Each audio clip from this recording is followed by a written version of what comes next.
오늘의 주요 뉴스입니다. 정부가 한국 증시 저평가를 해소하기 위한 밸류업 프로그램에 윤곽을 내놨습니다. 하지만 시장 기대에 미치지 못한 건 물론 그간 올랐던 금융주 등의 저평가 업종의 주가 하락세가 거셌습니다. 오늘 프랜차이즈 본사 단체인 한국프랜차이즈 산업협회가 가맹사업법 개정안의 재논의를 촉구하는 집회를 열었습니다. 점주단체에 법적 지위를 부여하는 개정안에 반대하기 위해서입니다. 카카오가 카카오 모빌리티의 가맹택시 사업 매출을 기존 총액법에서 순액법으로 변경하는 방안을 검토하고 있습니다. 금감원이 매출을 위법하게 부풀린 분식회계라고 지적하자 기준 변경을 검토하고 나선 겁니다. 건설업계 불황이 길어지면서 건설사들이 신재생 에너지를 생존 전략으로 선택했습니다. 국내 외적으로 성장성이 크기 때문인데요. 오늘 이슈플러스에서 자세히 짚어보겠습니다.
여러분 안녕하십니까? 센 경제라이브 시작합니다.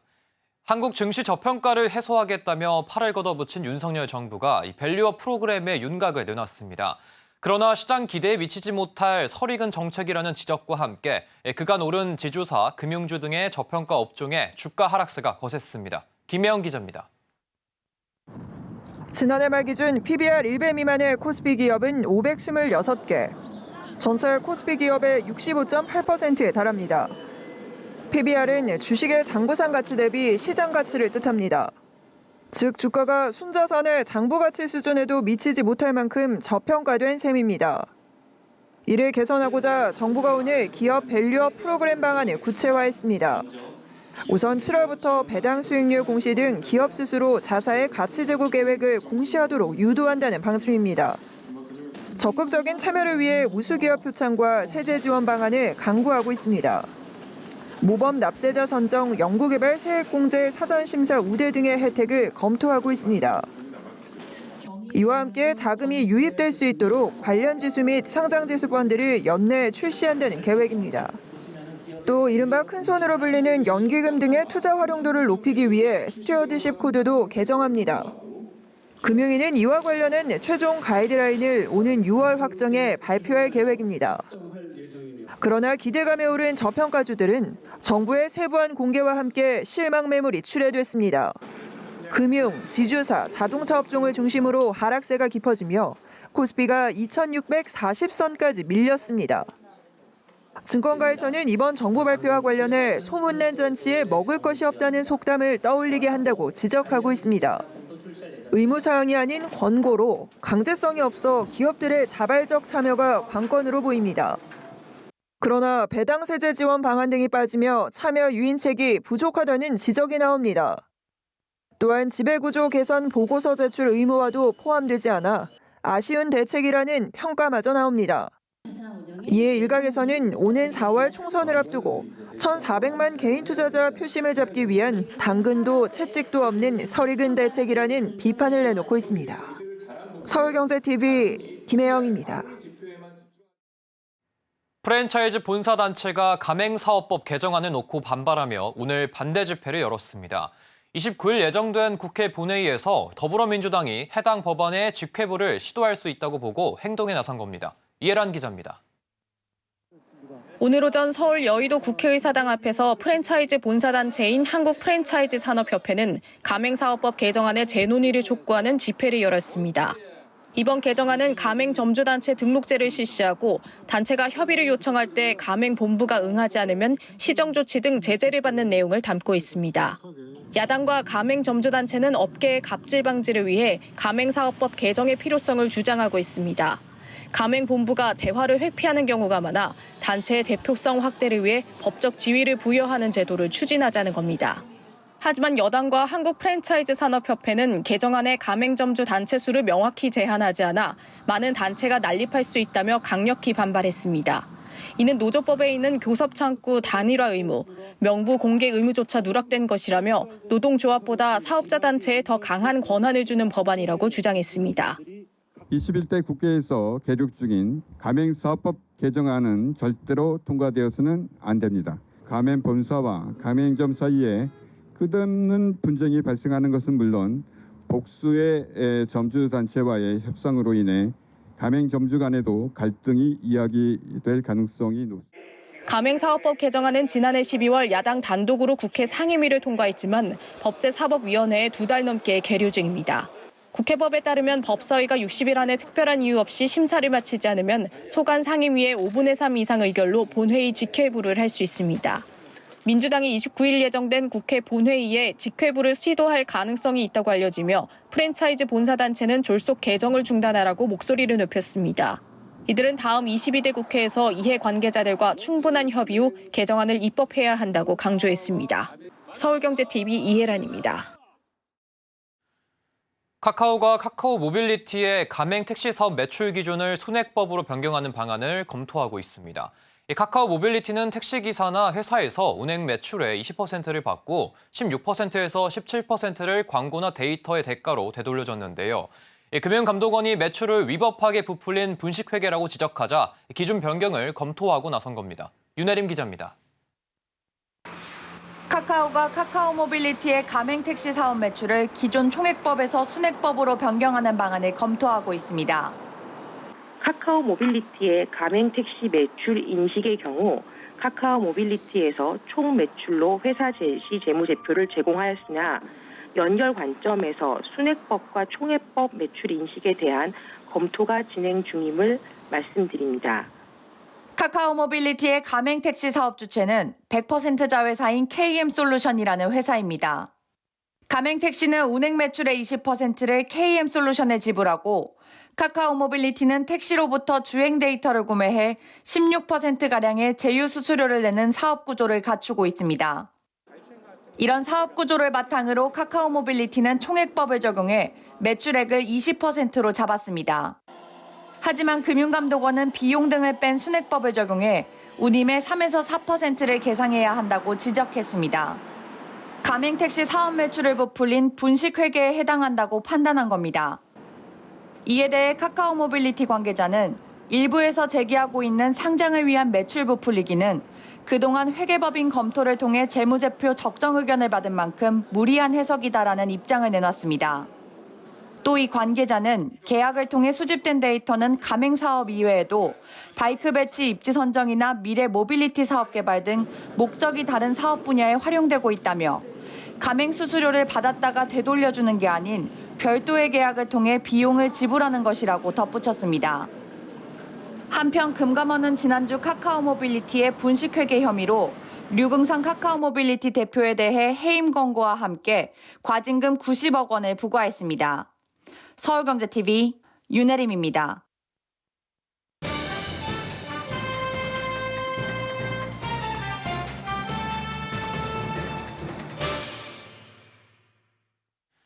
높은 금리와 자재값 상승 등 악재가 맞물리면서 건설업계는 불황을 겪고 있습니다. 이에 건설사들은 이 신재생 에너지를 생존 전략으로 선택한 모습인데요. 건설사들이 어떤 방식으로 탄소 중립에 다가서고 있는지 오늘은 산업이부 이지영 기자와 함께 이야기 나눠보겠습니다. 안녕하십니까? 안녕하세요. 네, 먼저 각각의 이 건설사들이 어떤 분야의 신재생 에너지를 조금 사업에 뛰어들고 있는지 좀 알려주실 수 있나요? 네, 우선 삼성물산의 경우에는 경북 김천시에 국내 최초로 그린수소 생산시설을 구축하는 프로젝트를 진행하고 있습니다. 이 프로젝트는 태양광 발전, 또 에너지 저장과 그린수소 생산시설을 연계하는 시스템 전체에 대한 기본 설계, 또 상세 설계, 시공 등을 총괄합니다. 현대건설의 경우에는 자회사인 현대스틸산업을 통해서 지난 6월에 14,000톤급의 국내 첫 해상풍력 전용 설치선인 현대프론티어호를 출항시켰고요. 제주도 한림해상풍력단지 터빈공사에 투입돼서 해상풍력 발전 사업을 진행하고 있습니다. 또 주택사업 비중이 컸던 대우건설의 행보도 주목할 만한데요. 대우건설의 작년의 매출은 11조 원 중 7조 원이 주택사업 부분일 정도로 주택사업 비중이 큰 상황인데요. 올해에는 풍력발전과 CCUS 등 신재생에너지 사업 비중을 늘린다는 계획입니다. 지난 2022년 신에너지 개발팀을 신설을 했고요. 또 지난 6월부터는 강원도에서 풍력발전 사업을 진행하고 있고 올해 상반기에는 연료전지 발전소를 착공한다는 계획입니다. 이 외에도 하나건설의 건설 부분, 또 포스코 ENC도 해상풍력 사업을 진행하고 있습니다. 네, 이 기자 얘기를 들어보니까 이 건설사들이 신재생 에너지 중에서도 유독 이 해상풍력에 집중을 하고 있는 모습인데 유독 이 사업에 집중하고 있는 이유가 어떻게 될까요? 네, 이 해상풍력이 국내는 물론 해외에서도 성장 가능성이 크기 때문입니다. 해상풍력은 재생에너지 중에서도 이용률이 가장 많은데요. 정부에서도 해상풍력 발전 규모를 확대해 나가고 있습니다. 지난해 산업통상자원부가 발표한 10차 전력수급 기본계획에 따르면 2034년까지 신재생에너지 중에서 해상풍력 비중을 27.5%까지 늘린다는 계획을 내놨습니다.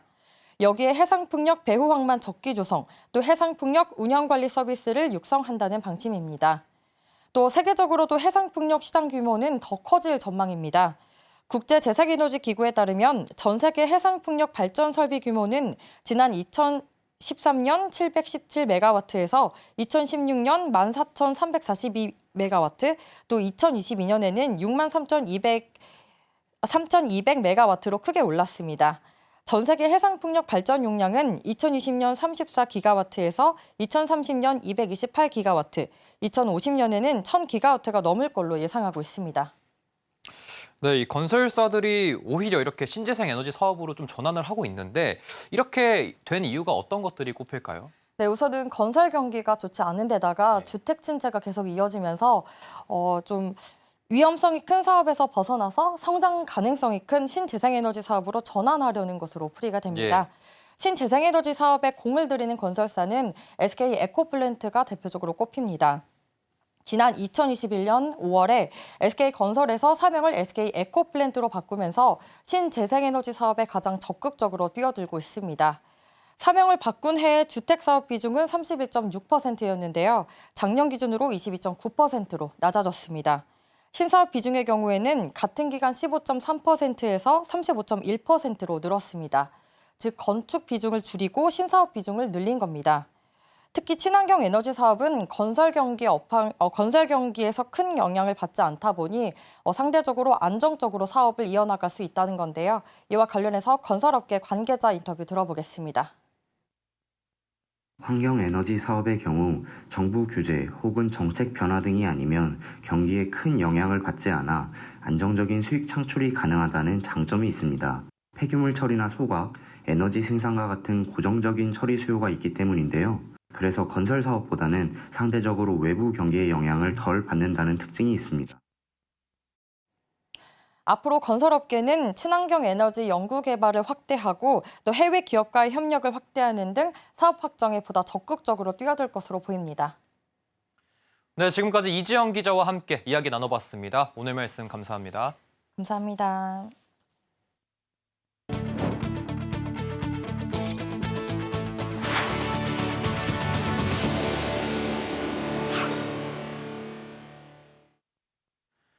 현대자동차와 기아가 작년 해외 생산기지 13곳에서 총 367만 8천여 대의 완성차를 생산한 것으로 집계됐습니다. 4년 만에 가장 많은 물량입니다. 현대차는 미국과 인도, 중국 튀르키예 등 8곳에서 224만 3천여 대를, 기아는 미국과 중국, 슬로바키아 등 5곳에서 143만 5천여 대를 각각 생산했습니다. 미국과 인도, 유럽에서 코로나19 팬데믹 이후 생산량을 늘린 반면 중국에서는 2016년 정점을 찍은 뒤 감소세를 보이고 있습니다. 현대차와 기아의 작년 생산량엔 베트남 등에서 운영 중인 KD 공장 생산량이 빠져 있어 이를 포함하면 전체 생산량은 더 늘어날 것으로 추산되고 있습니다.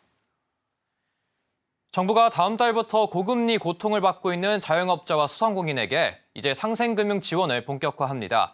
이자 캐시백과 298만 명의 신용사면 시행이 대표적인데요. 이런 가운데 빚내져 빚을 갚는 다중채무자도 빠르게 늘고 있어 상생금융 효과가 있을지 의문이 제기되고 있습니다. 이연아 기자입니다. 다음 달부터 금융당국과 금융권이 민생상생금융 일환으로 이자 캐시백과 신용사면을 시행합니다. 시중은행은 자영업자와 소상공인 187만 명 대상 1조 3,600억 원 이자 캐시백을 집행했고 다음 달에는 40만 명을 대상으로 저축은행 등 이금융권의 이자 캐시백이 3천억 원 규모로 시행됩니다. 또 다음 달 은행권에 6천억 원 규모 취약계층 지원 방안을 발표하고 연체 이력 삭제 등의 전국 298만 명의 신용사면도 시행됩니다. 이외에도 소상공인 저금리 대출 전환도 올해 1분기 시행을 앞두고 있습니다. 하지만 정부의 이런 지원 확대에도 효과에 대한 물음표가 제기됩니다. 빚 급증에는 역대 최다 수준인 다중채무자 영향이 큰데 돌려막기 한계점에 온 상황에서 지원 효과가 제대로 나타날 수 있느냐는 의문입니다. 2020년 1분기 428만 명이던 다중채무자는 2021년 426만 명으로 소폭 줄었지만 2022년 446만 명으로 다시 상승했고 지난해 1분기 448만 명으로 집계됐습니다. 그리고 3분기에는 450만 명으로 늘었습니다. 한국은행이 가계부채 데이터를 집계하기 시작한 이후 역대 최다 규모입니다. 전체 가계대출자 중 다중채무자가 차지하는 비중 역시 22.75%. 여기에 연체율은 1년 만에 2배인 1.78%까지 뛰면서 연체액은 13조 원에 달합니다. 지난해 6월 기준으로 전국 자영업 다중채무자의 금융기관 대출 잔액은 743조 원으로 이 역시 역대 최대 규모입니다. 여기에 주택담보대출 같은 다른 용도로 받은 대출을 포함하면 800조 원을 넘어섰을 것이란 분석도 나옵니다. 한국은행은 금융안정보고서에 자영업 대출 규모와 연체 증가가 빨라 유의해야 한다는 의견을 내놓기도 했습니다. 따라서 이번 금융지원이 다중채무를 오히려 늘릴 수 있다는 부작용에 대한 우려의 목소리도 나옵니다. 금융권을 중심으로 무조건 퍼주기식 지원책보단 자영업에 대한 강도 높은 구조조정 등 다중채무를 줄일 수 있는 핀셋 지원책이 마련돼야 한다는 목소리가 높아지고 있습니다. 서울경제TV 이연아입니다. 세계 3대 IT 전시회 중 하나인 모바일 월드 콩그레스 MWC 2024가 오늘 개막했습니다. 글로벌 이동통신 모바일 업체들이 대거 참가하는 세계적인 전시회인데요. 금융권에서는 올 초 CES에 이어 이번 MWC에도 금융지주 회장과 계열사 임원들까지 총출동했습니다. 김도화 기자입니다. 세계 최대 이동통신 전시회인 MWC가 오늘 스페인 바르셀로나에서 개막했습니다. 올해 MWC에서는 챗GPT가 촉발한 생성형 인공지능 기술이 화두가 될 전망입니다. 금융권의 주요 경영진도 이번 MWC 현장에 방문해 AI 기술 동향을 살피고 비금융 사업 영역 기회를 발굴하기 위해 출격했습니다. 진옥동 신한금융그룹 회장은 국내 금융지주 회장 중 처음으로 MWC에 참석합니다. 진 회장은 이번 동행에 문동건 신한카드 대표와 김상태 신한투자증권 대표 등 계열사 대표와 신한지주, 신한은행, 신한라이프 등 주요 계열사 임원도 함께했습니다. 진 회장은 현장에서 AI와 빅데이터, 클라우드 등 다양한 미래 기술을 직접 경험하고 신한금융의 디지털 전략을 구상할 예정입니다. KB금융그룹도 은행과 캐피탈, 저축은행 등 주요 계열사 디지털 AI 부서 임직원 30명이 MWC 참석을 위해 출국했습니다. KB금융그룹은 이번 MWC의 핵심 테마 중 하나인 스마트 모빌리티를 눈여겨볼 예정입니다. 중고차 거래 플랫폼인 KB차차차를 고도화할 수 있는 아이디어를 찾고 협업할 수 있는 업체들과 접촉할 계획입니다. KB금융그룹 관계자는 스마트 모빌리티는 이동수단을 주거 영역과 사무 영역으로 확장시킬 차세대 핵심 기술 중 하나로 관련 사업 구상과 시장 선점을 위해 그룹 임원단이 참관한다고 말했습니다. 우리금융그룹도 주요 계열사 본부장급으로 탐방단을 꾸려 참관에 나섰습니다. 지난해부터 알뜰폰 시장 진출을 준비해온 우리은행은 이번 MWC를 통해 정보통신 관련 신기술 동향을 파악할 계획입니다. 올해 MWC에서는 디지털 지갑과 슈퍼앱 등 차세대 금융 전망과 블록체인을 활용한 핀테크 기술 관련 내용이 다뤄질 전망입니다. 비금융 부문 강화라는 숙제를 안고 있는 금융사들이 이번 MWC 현장을 통해 생태계 확장에 성공할지 주목됩니다. 서울경제TV 김도아입니다. 삼성생명과 화재, 카드, 증권 등 삼성금융 계열사로 구성된 삼성금융네트워크스가 또 한 번 금융혁신을 이끌 스타트업을 발굴합니다. 삼성금융은 오늘 삼성벤처투자와 함께 핀테크 스타트업 협력 프로그램인 제5회 삼성금융 오픈 컬래버레이션을 개최한다고 밝혔습니다. 오늘부터 다음 달 31일까지 진행되는 이번 행사는 심사를 거쳐 5월 중순에 본선 진출 스타트업을 선정합니다. 본선 진출사는 지원금 3천만 원이 지급되며 넉 달간 삼성금융과 협력해 사업 모델과 솔루션 개발을 진행하게 됩니다. 이후에 각 금융사별 추진 경과를 평가해 오는 10월에 최종 발표회를 열고 각 최우수 스타트업 한 팀씩 선발합니다. 모집 분야는 삼성금융 통합앱인 모니모에서 구현 가능한 서비스와 기술 제한 과제, 각 금융사에서 제시하는 특화 과제, 새로운 사업 아이디어 등입니다. 본선 진출사는 삼성금융과 사업 협력 기회가 주어지며 삼성벤처투자 지분 투자 검토와 더불어 최우수자에게는 추가 시상금 1,000만 원이 주어집니다. 윤석열 정부가 원전산업지원특별법 제정을 발표한 이후 경남 창원시가 주목받고 있습니다. 원전산업 생태계 복원과 함께 창원을 이 소형 모듈 원자로 SMR 파운드리 허브를 키우겠다는 건데요. 글로벌 SMR 클러스터 육성 청사진도 나왔습니다. 보도에 이은상 기자입니다. 최근 창원 경남도청에서 열린 국민과 함께하는 민생 토론회. 이날 윤석열 대통령은 경남 창원의 주력 산업인 원자력 산업 활성화에 대한 지원을 약속했습니다.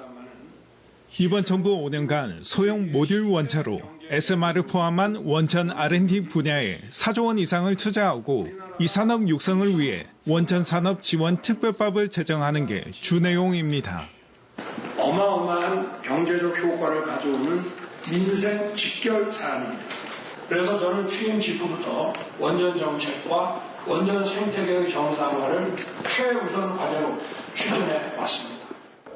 원전 산업 활성화를 위해선 차세대 에너지원으로 불리는 SMR 개발이 시급한 과제로 꼽히는데 이번 특별법 제정은 지역 기업의 SMR 개발 추진에 원동력이 될 전망입니다. 앞으로 이제 원전 정책이나 원전 생태계가 정상화될 수 있도록 제도화시켜서 지원하겠다는 그런 의지고요. R&D라든지 금융 지원, 여러 가지 인력 양성 등에 관련된 내용이 들릴 것으로 이렇게 기대. SMR 시장은 상용화가 예상되는 2030년 이후 연간 146조 원 규모로 추산되는 만큼 이번 정책 지원이 지역 경제 활성화에 큰 도움이 될 것으로 보입니다. 이에 창원시는 SMR 시장을 선점할 수 있도록 창원의 신규 국가산단을 조성하고 이곳을 중심으로 SMR 클러스터를 구축한다는 전략입니다. 이외에도 지역 원전 기업 간 협의체 구성을 통해 국가 연구개발 사업 참여 등 지역 기업의 기술 경쟁력 강화를 지원할 계획입니다. 에너지 기술 평가원과 손을 잡고 중소기업들과 합심을 해서 어떻게 하면 이 빠른 그런 모듈화된 제작을 할지에 대한 그런 과제를 지금 발굴해서 이번에. 하지만 창원 원전산업 제도화까지 산학 연계를 통한 전문 인력 양성과 기업의 지속적인 투자 유치 등 선순환 구조 마련을 위한 노력이 필요해 보입니다. 서울경제TV 영남 이은상입니다.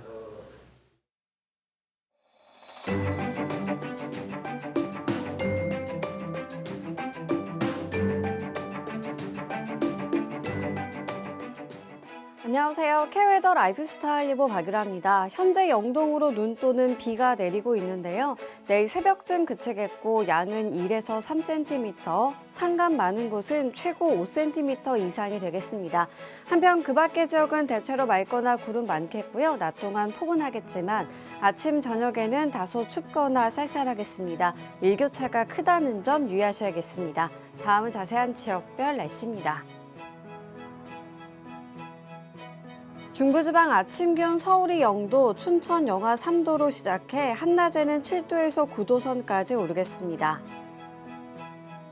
동해안은 아침에 속초 영하 1도, 강릉 0도로 다소 춥겠고요. 낮에도 3도에서 4도 안팎에 머물겠습니다.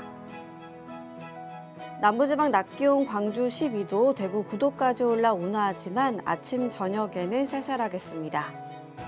바다의 물결은 남해와 동해상으로 최고 3에서 4m까지 매우 높게 일겠습니다. 목요일 전국에 또 한 차례 눈비 소식이 있고요. 그친 뒤에는 기온이 내림세를 보이겠고 토요일에는 서울의 아침 기온이 영하 8도까지 떨어지는 등 날이 급격히 추워지겠습니다. 날씨였습니다. 이상으로 센 경제 라이브 마칩니다. 함께해 주신 여러분 고맙습니다.